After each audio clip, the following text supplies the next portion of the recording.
Tonight on Q2, worries over an outbreak. On the heels of Billings' first measles case, could more follow after 170 people are exposed? One of those kids that participated, it turns out, did have the measles virus.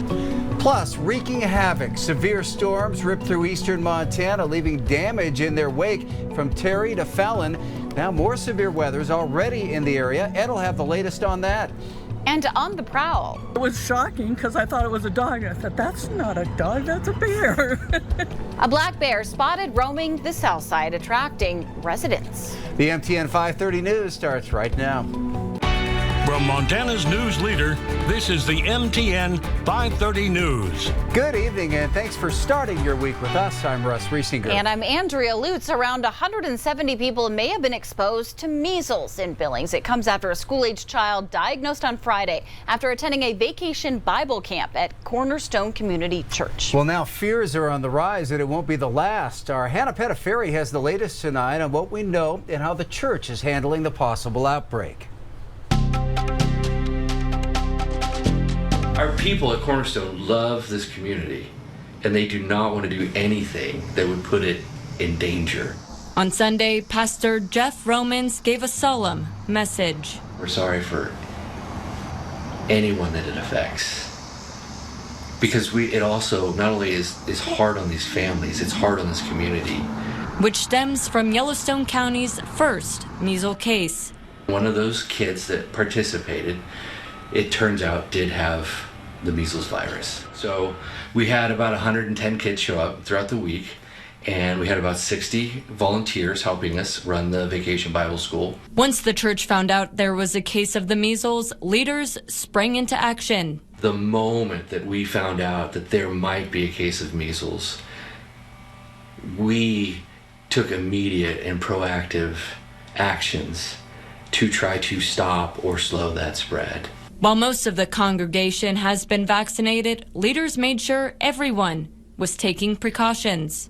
We worked hand in hand together to try to make sure that we would eliminate or slow the spread of this thing as much as possible. And Megan Littlefield, the chief medical officer at Riverstone, says that means quarantine for those without the vaccine. If you've been exposed to measles and you are not vaccinated or you're not immune, otherwise immune to measles, then we ask those people to quarantine for a full 21 days after their last contact. Riverstone Health says someone can be contagious and not even know it. We then start to look at who that person has been in contact with during the 4 days before the rash, which is when they are contagious, and we start doing outreach to whoever we can identify that may have been exposed during that time. Pastor Romans thanks Riverstone Health for its assistance. They provided a vaccination clinic Saturday morning. And he adds, while it will take some time, the church will get through this ordeal. In Billings, Hannah Pettiferi, MTN News. Severe weather tore through eastern Montana over the weekend, leaving behind a trail of damage in the small town of Terry. Take a look here. Giant cottonwood trees were ripped out of the ground in Town Park Friday night. Residents reported strong winds, hail, even flash flooding in the Terry and Fallon areas. Storm damaged homes, cars, and power lines as 3 branches came crashing down. Tongue River Electric Cooperative says several power poles are down near Fallon and could take until next Tuesday night to fully restore power there. And there are more storms and severe weather threatening the area today. With the very latest on that, here's Chief Meteorologist Ed McIntosh.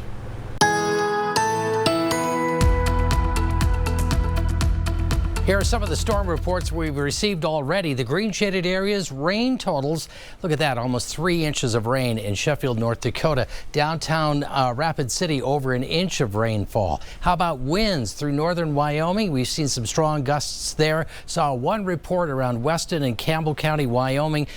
She broke a windshield, some tree limbs down. Hail, you can see some of the half-inch reports from Sundance towards Broadus. And how about golf ball-sized hail around 2 dots from earlier? But notice there's Billings. We're kind of right in the middle of all of this. Here's what's happening. We've got this trough of low pressure that's pulling up this southwesterly flow.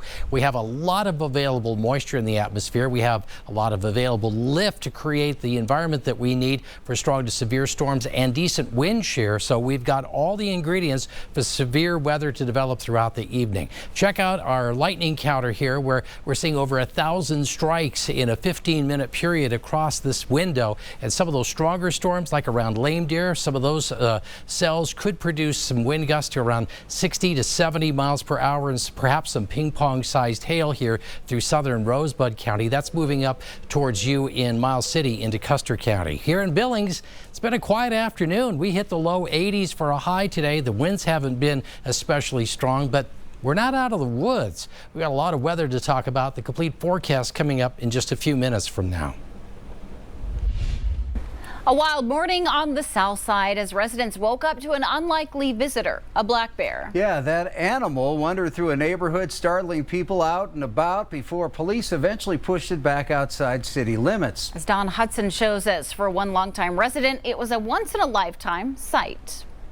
He was not looking like he was dangerous at all. Barb Freer saw the bear while out on her morning walk near King Avenue East and Jackson Street. He was coming up the street over here and on Kings Green and turned and came down in front of my house, but I was behind him. He wasn't worried about me. While she didn't stop to take a photo, about 10 blocks north, KTVQ viewer Lavon Plainbear was able to capture the bear on camera just off Bunting Street. And then it came back out. So when it came back out, then we all ran out. And it was just walking around right here. So we got the pictures and the videos. And then it, went around that way. Then we lost it. A short time later, the bear had made its way 6 blocks west to Optimus Park. Shocking, because I thought it was a dog. I thought, that's not a dog, that's a bear. Just before 1, Billings police said they used flashbangs to push the bear south across the interstate and outside of city limits. While they hope it doesn't come back, Barb will be keeping an eye out. Well, I'm going to watch for him. I think he's a cute little guy. In Billings, Don Hudson, MTN News.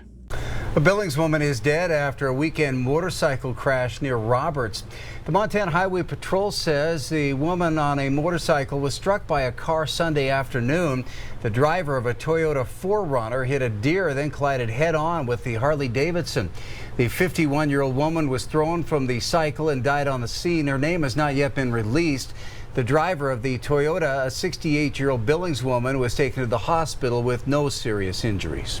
It's a sobering statistic, but one widely known across the country. Traffic accidents are one of the leading causes of death.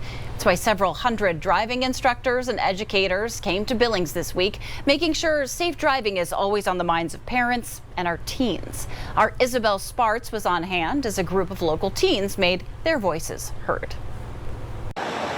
Driving is one of the most dangerous things that we do. The facts are troubling. No matter what state we reside in, teen traffic deaths are among the leading cause of teen deaths. According to the National Safety Council, on average, 18 deaths occur each day from accidents, something that's been on the rise since 2020.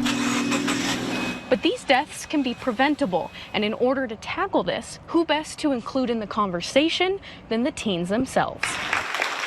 Several high school students shared their thoughts Monday at the National Convention of the American Driver and Traffic Safety Education Association. Among them, senior high sophomore Wright Edwards, who has learned a lot from his older sister Ellie when it comes to driving. We take driving super seriously in our family. She's kind of like a guinea pig, so I kind of piggyback off of what she did well and what she did bad. Totally. It's why they were part of a group of students selected by retired senior driver's ed instructor Jody Stugelmeyer to speak at the 69th annual conference, which welcomed 200 instructors from across the country to learn new teaching methods. We're trying to pick up things that other states might be using that would help us as teachers, and I think they're picking up some things that we do in more of the rural areas as well. Each team here shared perspective on what they felt worked in their driver's ed courses and what didn't. I think super hands-on and a lot of real-life scenarios, and definitely getting also to know your students really helps create a connection. I think that's one of our greatest opportunities is just to simply listen learn from the teens. They can be brutally honest. If it does not work, we need to evolve to meet their specific needs. Needs that will be implemented into future driver curriculums. Driving is, I feel like a lot of people in this country look at it as like a necessary evil, right? There's going to be deaths because we want to drive, and that's just the way it is, and that's not the way it should be. Obviously, if we're driving around, we'd like to make the streets as safe as possible.